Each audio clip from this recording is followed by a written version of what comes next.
I like to say that for me, every day above ground is a really good day. We're Ray and Barbara from Winter Springs, Florida.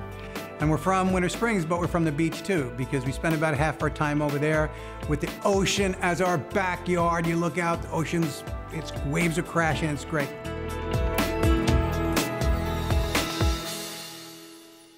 I started my For Life business at the worst possible, lowest point in my life.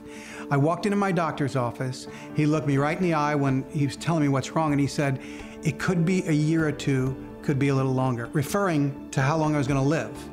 I came home, I went into a major depression, and that's when I got the call about For Life research. I'd heard about network marketing before.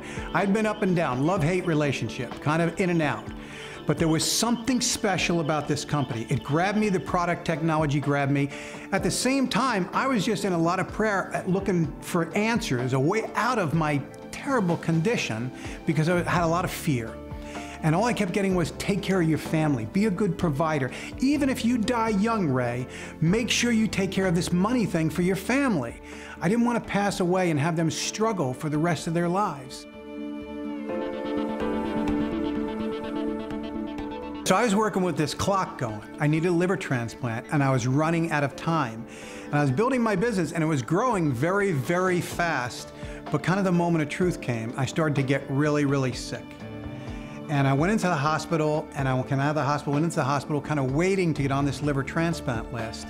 Finally, I got on the liver transplant list, went into the hospital, got a liver transplant, and then a lot of things went wrong.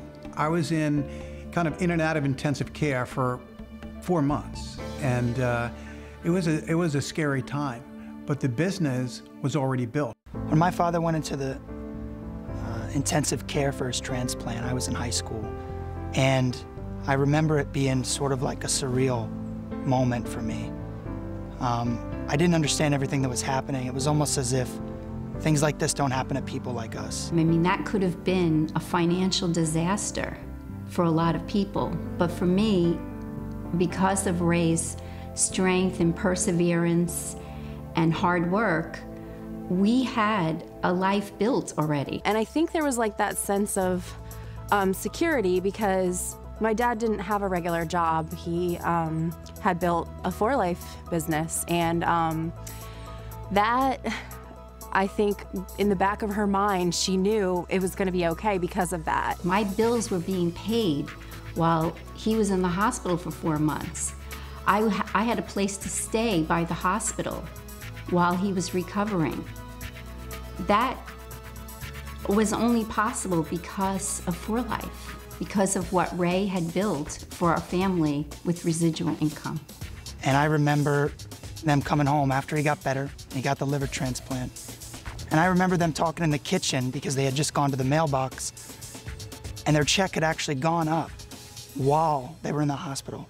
I mean, he hadn't worked for practically almost a year between the time of before the transplant and then during the time he was in the hospital. I got out of the hospital a few days before Christmas in 2003, and I think it was March of '04, we were pinned the first Platinum International Diamonds with For Life. We're constantly reminding each other of who we are.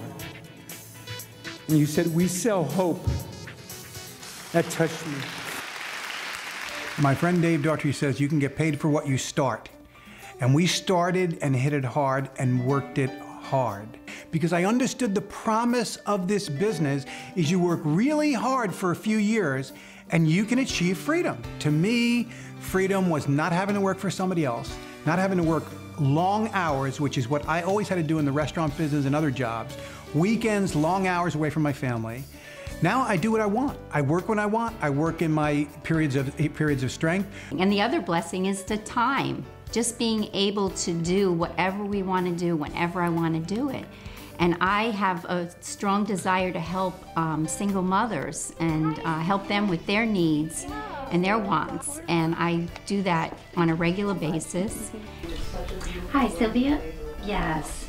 This is Barbara calling from Esther, Single Mothers Outreach. How you doing today? Not-for-profit organizations such as Esther are very thankful for our volunteers such as Barbara. We could not survive, we could not move to the next level if it wasn't for our faithful volunteers. And also for our partners, For Life being one of our biggest sponsors. You don't fall on your face 100 times to not try again. You know, the whole reason everything happened in your past is to lead you to right now. Not to say, no, I'm not going to try again, but to say, yes, I'm going to try again. I had to try again at the worst time in my life. I had way more excuses than anybody else not to do it. But I also had a dream and a vision to take care of my family and be a good provider and to build something. And, you know, by God's grace, I was able to do that.